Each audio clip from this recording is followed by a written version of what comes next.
Welcome back, everyone, on YouTube, as well as everyone listening in the world here today. Very excited to welcome on for the first time Mr. Whit Watson. He is of the Golf Channel, Emmy Award-winning Whit Watson. How are you, sir? I'm great. It's been a really odd few days leading up to you and I talking, hasn't it? I was actually online before we started looking up what the definition of a nonprofit corporation is. That's something I've never had to do in 12 years at Golf Channel. It's been an off the charts few days. It certainly has. And we're going to talk about all of it, or as much as we can pack into about 30 minutes or less here, Whit. But obviously today we're recording this on Thursday, day one of LIV Golf, the debut in London. The LIV Golf Invitational, obviously there's been a lot of talk. It's been the talk of the golf world, but we'll dive into all of that. Before we do, what is your overarching summary from your perspective as to what we just experienced over this last 7 days that you just said? What we saw today was not exactly what this started out as. And all the reading I've done over the last couple of weeks, there was the Saudi Golf League proposal, and there were some different figures involved, and then those figures changed, and now it's LIV. And so what you're seeing is not exactly what was originally proposed.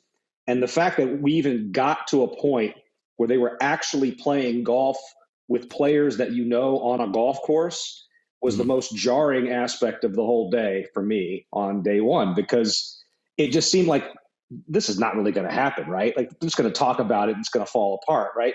No, they played. They were on the golf course, and they're going to be on the golf course tomorrow and the next day. And I think that is kind of the slap to reality that everybody is feeling right now. Is they actually did this. And I watched the broadcast early online. It was a good broadcast. I mean, it looked like a European Tour event. It really kind of had the same vibe. So I think my sort of initial takeaway is, okay, this is really happening. And then the tour, announced penalties for the 17 players that have not resigned their memberships. And it just kept building, during the day that this is really happening. This could actually be a rival tour to the PGA Tour. And I don't think anybody really believed it until the pegs went in the ground in London. And here we are. Yeah, totally agree with you. And I watched the coverage a little bit earlier today on YouTube as well. And it was just, first of all, you have to tune into YouTube to watch it. That was new and that was different. Yeah. And obviously all the different aspects of the format, being a shotgun start, being 54 holes, being team based. And you've got these ridiculous logos and apparel that go along with it, and the names, not to mention. But I think I would certainly agree with you that until this point, golf was almost an afterthought. Yeah, it was all of the buildup up to it. And then, oh, wait, there's Phil Mickelson again with somewhat of a beard. And there's all these other players that you certainly recognize. And then there were a few fresh faces, as it said in the intro video that LIV Golf said as well. Is this finally something that maybe media, independent folks on Twitter, fans of the game just need to say, you know what, this is going to be around for a little while? Well, it certainly seems that way. I mean, the money supply is endless, as we know. So they're not in any kind of financial straits. I don't know how many years the organizers are willing to lose money, because they will lose money the first year, first 2 years, first 3 years.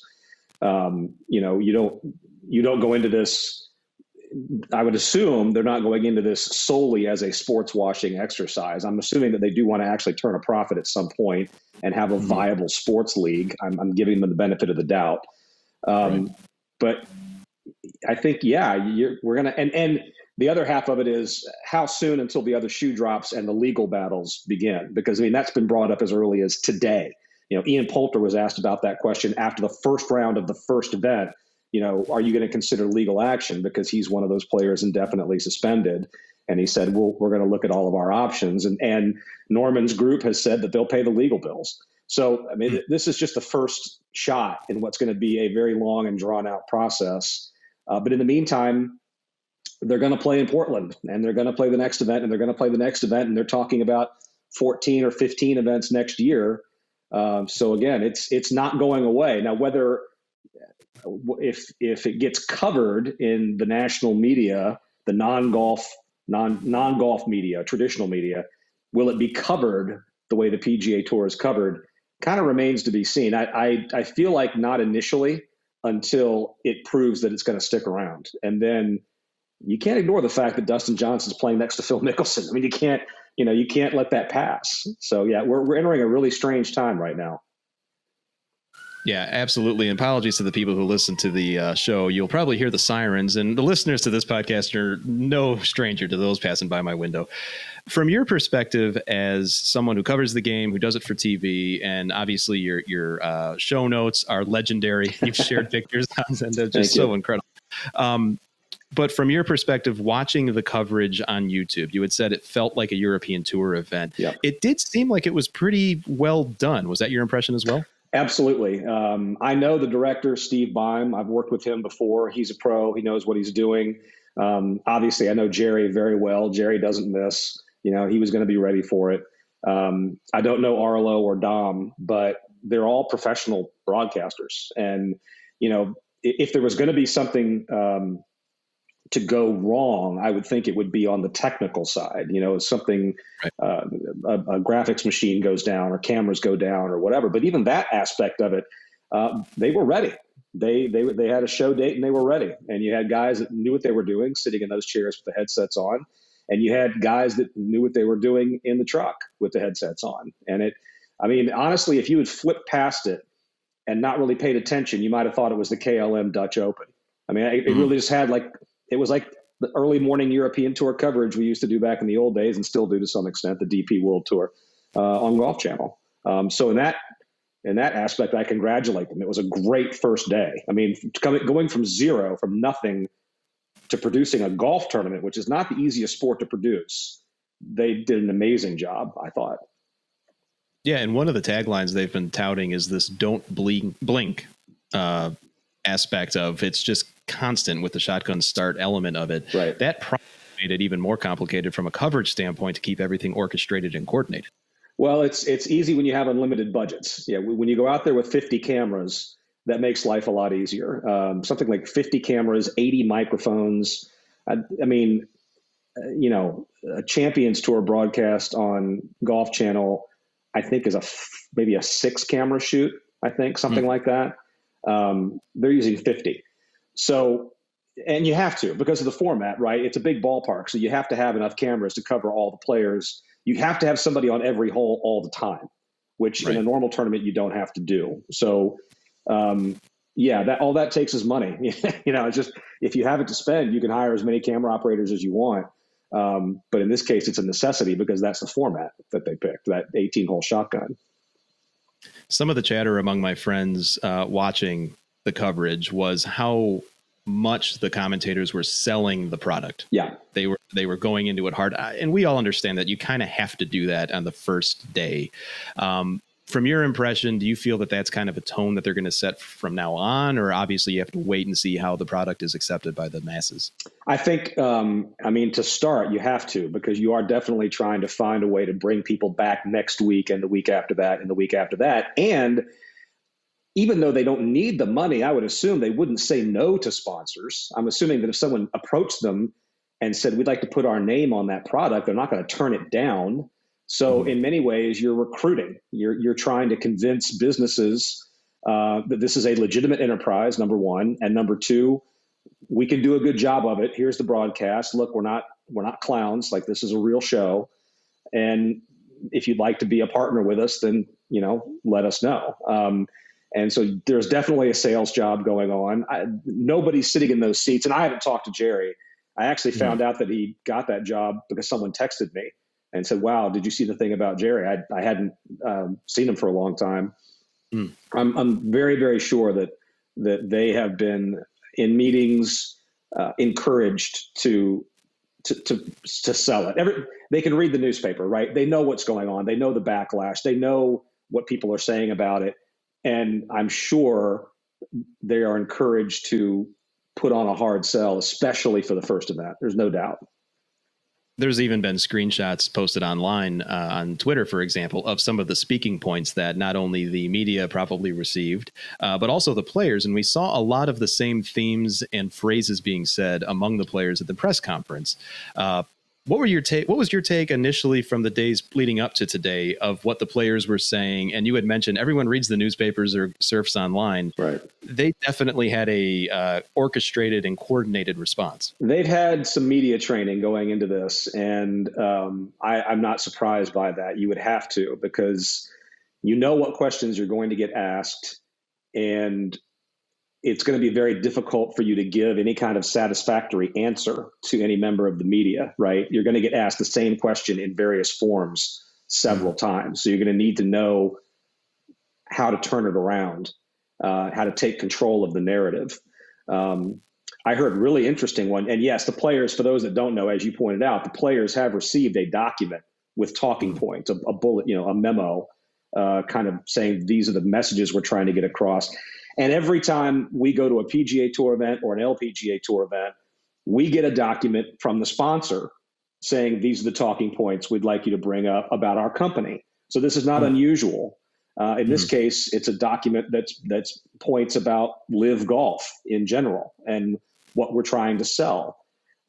That's part of the job. I mean, and especially given the controversy behind where the money is coming from, I'm not surprised that players and broadcasters are sort of reading from that playbook. I'm glad they're getting help, because some of these guys are not, some players are not as media savvy as others, right? There are some that kind of stumble through their press conference. And so I'm sure it was probably a relief to get a little bit of help to know what to say when the inevitable question comes up. I agree. And even as an onlooker watching some of the responses and following many of these players, Graham McDowell, Phil Mickelson, Dustin Johnson, and the like, hearing their responses to some of these questions of real human rights issues, as well as things that are happening in the world, some of them almost came across a little disingenuous insofar as using golf as this golden answer to everything. Yeah. I felt a little weird hearing that. I wonder what your take was on hearing answers of, golf is just going to solve all these issues. It's part of the messaging. I do believe that, these guys have the mindset of independent contractors that have been doing this for a long time. And as Poulter said, I've been playing golf worldwide for 25 years. Why is this any different? Well, the difference is where the money is coming from. And that's the question that no matter what they say, you can't answer that without bringing up, the atrocious human rights record and et cetera, et cetera. And I think even if somebody was honest and said, look, this is generational wealth we're talking about. This is life-changing money. I'll never make this much money on the PGA Tour. I'm doing this for my family, for my kids, my grandkids, and their kids. That's really not going to be a very satisfactory answer to the people asking the question. So instead, it's a little bit of it's a dodge, and it's a dodge that I'm sure they were coached on, to talk about, let's talk about the great things that golf has done for the world. And I'm sure those guys believe that to an extent. I mean, golf gives back, as you know, more money to charity every year than every other sports league in North America combined. This is not that. This is not giving to charity. This is giving to players. This is, guys, like I said, securing their families for generations. The problem is where the money is coming from. Right. Yeah. And that's been the ongoing sentiment, if not agreement, for the majority of people covering the game, myself included. And, does that extend to the employees working the tournament? I couldn't help but watch even the on-course reporters getting quotes from players saying, hey, you're all affiliated with this too. You're not hitting the shots, but you're still affiliated with this. Do you think that extends to them?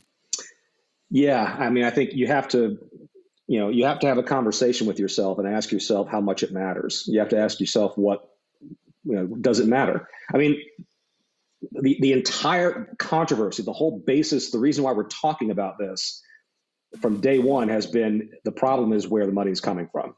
It's the people who are sending the money and what they do to their own people, right? Mm-hmm. That goes for anybody working in any capacity with the LIV Tour. If you really and truly believe, and I'm willing to give anybody the benefit of the doubt, that the Saudi government is attempting to change, if they are trying to change their ways, then you might be okay with jumping on board and saying, I'm going to be a part of this effort as this nation evolves. If you don't believe that or don't care, and you look at it as this is a once in a lifetime financial opportunity, I will never have this chance again. I mean, I get it. I don't know that I would agree with it, but I get it. And there's no precedent for this. No one's ever tried this or floated this before. So, some of the conclusions that we draw on day one of the first tournament, I think maybe we ought to tap the brakes a little bit. But yes, to answer your question, I think that is an internal conversation that everybody associated with the tour has to have at some point. In his opening comments, Greg Norman referred to finally getting this off the ground, and it's been in the works. And I think he said for over 30 years, of course, referencing other efforts that he's made for Upstart Tours. Is this a big win for him? Is this finally his moment to stick it to the PGA Tour? I don't know if it's a win yet. He has achieved his goal of antagonizing the PGA Tour. Everybody that covers golf knows that he harbors a grudge against the PGA Tour because the World Golf Championship concept is essentially what he was pitching to Tim Finchem 10 years before the WGCs ever happened. And Finchem not just said no, but kind of humiliated Norman, basically crushed it. And then the WGCs magically appeared. And gee, doesn't that sound like what Greg Norman was suggesting? Right. That's his mindset, not mine. That's his. Sure. Right. So there's always been a little bit of antagonism. He's always been a very aggressive player. He's always been the great white shark. He's a guy that takes risks. He's a lot like Mickelson in that regard. He's kind of an adrenaline junkie. And, the battle sort of excites him, I think. And he wants to be proven correct at the end of the day. I think he's off to and it's been the ineptitude of getting to this point has been comical. It's just misspelling players' names, press releases that start with the phrase, surely you jest. I mean, right. They've been horrible leading up to this.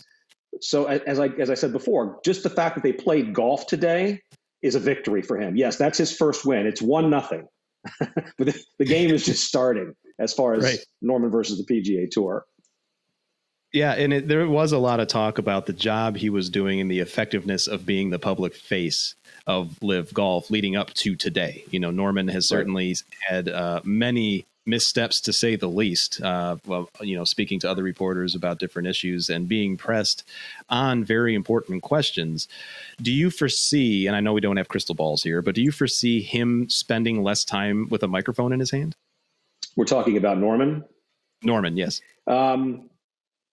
Yeah, that's a good question. It would probably behoove them to keep him away from the cameras and keep him away from the microphones, but I don't know that he can take that. I don't know that he can stay away from the spotlight. I didn't watch the entire broadcast today, so I'm not sure how much he was involved in terms of being, part of the on-air product on day one of tournament one. But it would not be the worst. I mean, then again, he's also being paid to be the face of the tour. So I would imagine that LIV would like him to have some kind of a front-facing role in all of this. The problem is that, as you point out, he's been kind of stepping on his own foot every other day leading up to this. But he's got time. I mean, he's got time, and he's got fairly patient backers and all the money in the world. So there's no real rush, to go win the PR battle. I mean, he got DJ to come play. He got Phil Mickelson. He's getting Patrick Reed. He's getting Graham McDowell. I mean, he's doing okay. So far so good as far as he's concerned. So I don't imagine he's going to step out of the spotlight. I don't think that's exactly in the cards. Immediately following the tee shots, we were waiting for the first tee shots to be hit because we knew something was coming from the PGA Tour, and it came from the PGA Tour. You had referenced in the beginning suspensions. We'll probably see a number of different things. The most shocking thing to me, Whit, was the list of names at the bottom of the statement. He just called them out. This is who it is. What was your take on the Jay Monahan release? They are clearly taking it seriously, and they're being direct. They're being transparent. I was a little surprised that he was going to list a list of names. But I mean, the tour is obviously stating that they mean business, that they promised there was going to be discipline, and they delivered. And it also tells me that LIV Golf is viewed as a threat, that they're taking this seriously. Again, I think that a legal conflict is inevitable, and I am sure that the tour anticipates this as well. That, do they have the right to prevent independent contractors who have otherwise earned membership on the PGA Tour from competing on the PGA Tour? As a nonprofit, could a lawyer for an Ian Poulter argue that what you're doing is hurting the game of golf, and your nonprofit status depends upon you advancing the game of golf? Let's see your books, which I know the tour doesn't want to happen. No company would want that to happen. But obviously they're not backing down, are they? I mean, that was a pretty bold first punch in what is going to be a long conflict, was to put the names on paper. But they're not scared, I guess. No, it definitely didn't come across that they were, and certainly everyone's kind of waiting to see what the majors will do. The U.S. Open next week, they've already said, you know what, we're going to stay open to everyone, which makes sense. It's an open. We're all waiting for Augusta, and I've been hearing that Augusta may be waiting for what the R&A does. But there's also the other side of that coin. Augusta doesn't really answer to anybody, and they'll do what they want. And they also don't like eyeballs on them, especially from a controversy standpoint. Where do you stand on all that? That's a very good point about Augusta. As far as the USGA was concerned, and by the way, I think Mike Wan is one of the smartest people in the world. I got to know him when he was the commissioner of the LPGA Tour, and I think he handled it perfectly. He said, the players that have qualified for the U.S. Open have qualified for the U.S. Open way before they ever hit a shot in London. So, they're going to play. What happens after that, we'll deal with at the right time. And that was the only correct answer, right? The Augusta National question is a big one. Are they going to stay in lockstep with the PGA Tour and honor the ban, or are they going to stay away from it?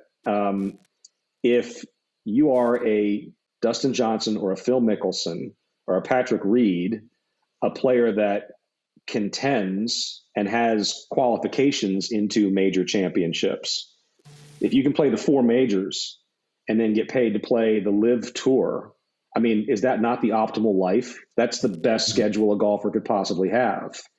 So, yes, what the other governing bodies do is critical, especially for the guys at the very top. We're talking about a small group of players, but the guys at the very top on the LIV Tour are really hoping. Dustin Johnson has said, I expect to be at Augusta next year. I'm a former champion. I have a lifetime exemption to play at the Masters. Well, you do until you don't, until they change the rule, which they can do tomorrow, as you well know. But yes, that's a huge question coming up for these guys. Do we anticipate, obviously we've heard other names that have already first been rumored to be joining later, but now what's almost all but confirmed: Bryson DeChambeau, Patrick Reed, others. Right. Are they waiting even now to see how these first 54 holes play out? And can they change their mind on a pivot? I think they've signed contracts, if I remember right. That's a good, I mean, I would. I definitely wouldn't sign before the first one. I might sign for the second one. I want to see how it goes. DJ saying yes, I think emboldened a lot of players who maybe had shied away. And my understanding was that LIV went back to some other players after DJ said yes and said, are you sure you don't want to do this? And, may have gotten a couple of guys on the second pass. You've seen, I'm sure, the story that Tiger was offered something in the ridiculous 9 figures and turned them down, which I would expect him to do. By the way, shout out to my guy. Too bad he's not going to be there for the U.S. Open. Nice. Like that. So, if you had the ability to wait and see how the first week went, I mean, the prudent thing to do would be exactly that. Let's just see how this goes before I commit to resigning my PGA Tour membership or getting suspended indefinitely from the PGA Tour. And what's the money like? Because I think for a lot of these guys, that is that's the primary motivator. Like I said earlier, we're talking about generational wealth.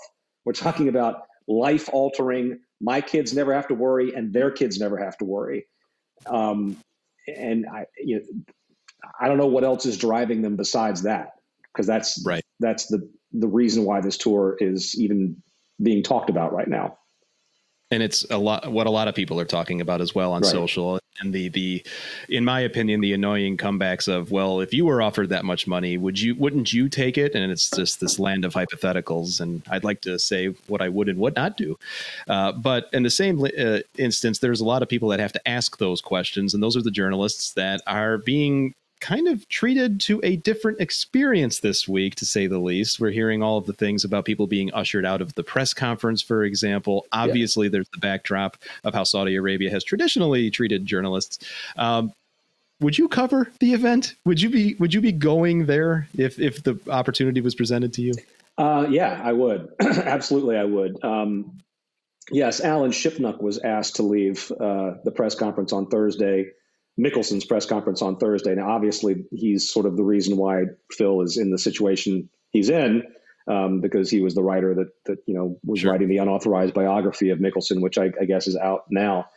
I would cover it out of pure curiosity. I'd like to see how it's run. I'd like to see the television truck and the television setup, the booth. I mean, I'm fascinated by how the sausage is made anyway, so I'd like to go just see how they've got it set up. It's a news event. I mean, it's a newsworthy event, so I don't have any problem with a member of the media being credentialed to go cover it. And I think all of us would be kind of curious. I mean, the only tours we've ever covered are the ones that exist now: the PGA Tour, the Korn Ferry Tour, the LPGA, PGA Tour champions. I think natural curiosity, you'd want to go see what this rogue upstart league, is all about.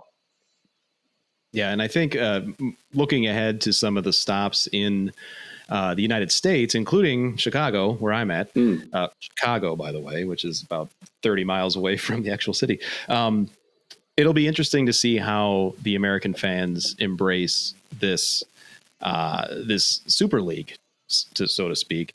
And I'm imagining that they're going to have no problem having spectators there. It was a little interesting to see that they were giving tickets literally away for free to this first event.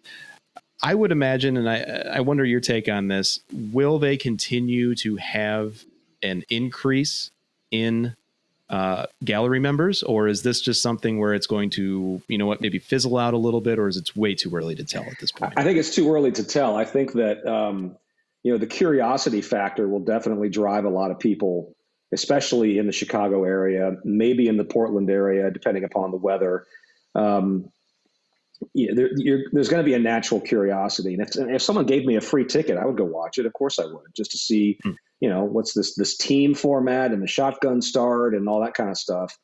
Again, as I was saying earlier, I don't know that ticket sales and attendance really matters to them yet. For the first couple of years, this is going to be a lost leader, and I don't think anybody in charge cares. They just want to prove they can make it work. They want to go from 8 tournaments to 14, and then from 14 to 21, and then from 21 to whatever. There may come a point when, even with a bottomless well of money behind it, the LIV Golf owner operators might say, you know what, we're kind of tired of losing money. We need to find some way to make a little money off of this. But that's not soon. So in that sense, I don't think attendance matters to them. I think that television matters. I think that they would like to find some way to broadcast it over something other than YouTube, Facebook, and their own website. And maybe with an actual rights deal where there's a network paying them, which is how this works, right? I don't know that there's any U.S. outlet at this moment that's even close to considering it. But I think that the bigger challenge and the thing on Norman's plate that should be number one is media rights, and then ticket sales is like 5th or 6th. It's media rights 1, players 2, or 1 and 1A, 1A and 1B, and then way down the list, worry about ticket sales. Yeah, that's probably true. And I know that, again, don't have crystal balls, but as far as what the PGA Tour can do legitimately, aside from the PIP program, to respond and to help their players. Is there anything off the top of your head that they should consider? I mean, the money issue is just never going to change. They're never going to have the kind of backing that LIV has, right? So, and some of the guys, I saw a stat today, the guys that were like second, fourth, and seventh in the PIP are over there playing in London on that tour. You know, I was like, thanks for everything. Yeah, I don't know what else the PGA Tour can do other than, make personal appeals to these players to try to convince them that, their legacy is better secured playing here than it is playing there. We understand the money is generational. We're doing what we can to increase purses. We've got the PIP program. It's not going to be what they're paying you, but between $10 million and $20 million, you're going to pay your bills forever, no matter what. So, I mean, that's the only way that I can think that they could really stem the tide is by making it personal, making it one-on-one. McIlroy seems to be a fairly passionate advocate, on behalf of the PGA Tour. And, if Tiger has turned down 9 figures, then good for him. I don't think, and at this age and stage, he doesn't need this. He doesn't need this any more controversy or any more attention, unwanted attention. Maybe you get those guys to kind of help you talk to the current crop of players and say, hey, look, let's make this work here. Let's do it right here. But financially, the PGA Tour can't compete, and that's no secret. You're talking about an endless well of money on one side and a not very limited, but a limited source of income of money on the other side. That's where I keep going to as well, Whit. And it's a matter of they could shorten the season. They could shorten the tournament number of holes. They could do all those things. They just can't pay them. They can't pay that much. They're not going to pay the winner $4 million. It's just not going to happen. Right. John Deere is not going to pay the winner $4 million. And that's the difference. Correct. Well, we're right up against the clock here. And I want to thank you again, Whit, for coming on. And listeners, we're talking to Whit Watson of the Golf Channel. The one last question I have for you is in regard to the equipment side. And just briefly, we've really not heard too much about the equipment sponsors saying too much about their players over there. Would you imagine that changes soon? Maybe they're in the same boat of let's see how this plays out. I definitely think everybody's in a wait and see mode right now, just to see how much further is this going to go and how many more players are going to want to make the switch. Obviously RBC made a statement about some of their ambassadors once they decided to go play. And, the RBC Canadian Open going on this week, and we've spoken for 32 minutes, not even mentioned it because this thing has just, LIV is dominating the headlines right now. Yes, I think that any stakeholder in a PGA Tour player will have to at some point make a decision. Are we going to stick with this or not? So far, the equipment manufacturers haven't jumped. But I wouldn't rule it out. We're in uncharted territory right now. This is the wild, wild west. So, this is, like I said, day one of event number one, and this thing is not close to being finished yet. Totally agree with you, sir. And thank you again for coming on to the show. I just want to say from a personal standpoint, I've been a huge fan of yours for many years. This is cool for me. So thank you for allowing me this time. Well, thank you. Likewise. You're a very good follow on social media. I like to, keep up with people that are smart and a little bit irreverent. And I enjoy some of the back and forth. So it's my pleasure. Thanks again.